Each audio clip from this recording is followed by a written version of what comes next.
മുസ്ലിം ലീഗിനെതിരെ വീണ്ടും വർഗീയ പരാമർശങ്ങളുമായി SNDP യോഗം ജനറൽ സെക്രട്ടറി വെള്ളാപ്പള്ളി നടേശൻ. ഹിന്ദുക്കളെ സാമ്പത്തികമായും രാഷ്ട്രീയമായും ഒതുക്കാൻ നടക്കുന്ന ശ്രമങ്ങൾക്ക് പിന്നിൽ ഒളിഞ്ഞും തെളിഞ്ഞും ലീഗുണ്ടെന്ന വെള്ളാപ്പള്ളി. തുറന്നു പറച്ചിൽ തെറ്റാണെങ്കിൽ ആ തെറ്റ് തുടരും. SNDP യോഗത്തിനെതിരായ വാളോങ്ങലിൽ മൗനം പാലിക്കാനാവില്ല. ഉമ്മാക്കികൾക്ക് മുന്നിൽ ഭയന്നോടില്ല എന്നും യോഗനാഥൻ എഡിറ്റോറിയൽ വെള്ളാപ്പള്ളി വിമർശിക്കുകയാണ്. റഹീസ് റഷീദ് വിവരങ്ങളുമായി. റഹീസ്, ഇപ്പോൾ SNDP യോഗത്തിനെതിരെ ഒരു വിമർശനവുമില്ല, വെള്ളാപ്പള്ളിക്കെതിരെ മാത്രമാണുള്ളത്. എന്താണ് ഇപ്പോൾ യോഗനാഥത്തിൽ വെള്ളാപ്പള്ളി പറയുന്നത്? സ്മൃതി, വിദ്വേഷകരമായ നിലപാട് വീണ്ടും വീണ്ടും ആവർത്തിക്കുകയാണ് SNDP യൂണിയന്റെ ജനറൽ സെക്രട്ടറി വെള്ളാപ്പള്ളി നടേശൻ. യോഗനാഥത്തിൽ എഡിറ്റോറിയൽ പറയുന്ന ഒരു കാര്യം, ഹിന്ദുക്കളെ സാമൂഹികമായും സാമ്പത്തികമായും രാഷ്ട്രീയമായും തകർക്കാനുള്ള ശ്രമമാണ് ഇപ്പോൾ നടന്നുകൊണ്ടിരിക്കുന്നത്.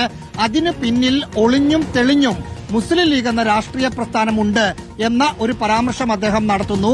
ഒപ്പം മുസ്ലിം ലീഗ് വർഗീയ പാർട്ടിയാണ് എന്ന കാര്യത്തിൽ ഒരു സംശയവുമില്ല. രണ്ട് മുന്നണികളും മുസ്ലിം ലീഗിനെ പിന്തുണയ്ക്കുന്ന നിലപാടാണ് എടുക്കുന്നത്. മുസ്ലിം ലീഗ് വർഗീയ പാർട്ടിയാണ് എന്നതിന് ഉദാഹരണമായി അദ്ദേഹം പറയുന്നത്, മുസ്ലിം ലീഗിന്റെ മന്ത്രിമാരുടെ പേഴ്സണൽ സ്റ്റാഫിലെ നിയമനം നോക്കിയാൽ മതി, അതിൽ മുസ്ലിം വിഭാഗത്തിൽ നിന്നുള്ള ആളുകളാണ് കൂടുതലായി ഉള്ളത് എന്ന് പറയുന്നു. കഴിഞ്ഞ ദിവസങ്ങളിൽ വെള്ളാപ്പള്ളി നടേശന് എതിരെ എടുത്ത നിലപാട് കുറഞ്ഞുപോയി എന്ന വിലയിരുത്തൽ CPIM നടത്തിയിരുന്നു. അതിന്റെ പശ്ചാത്തലത്തിൽ ആണെന്ന് തോന്നുന്നു വെള്ളാപ്പള്ളി പറയുന്നത്.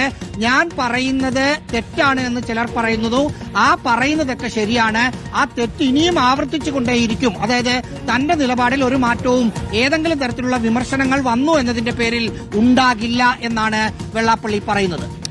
ശരി, യോഗനാഥം എഡിറ്റോറിയലാണ് വെള്ളാപ്പള്ളി ഇപ്പോൾ മുസ്ലിം ലീഗിനെതിരെ ആഞ്ഞടിച്ചിരിക്കുന്നത്. റഹീസ് റഷീദാണ് വിവരങ്ങൾ നൽകിയത്.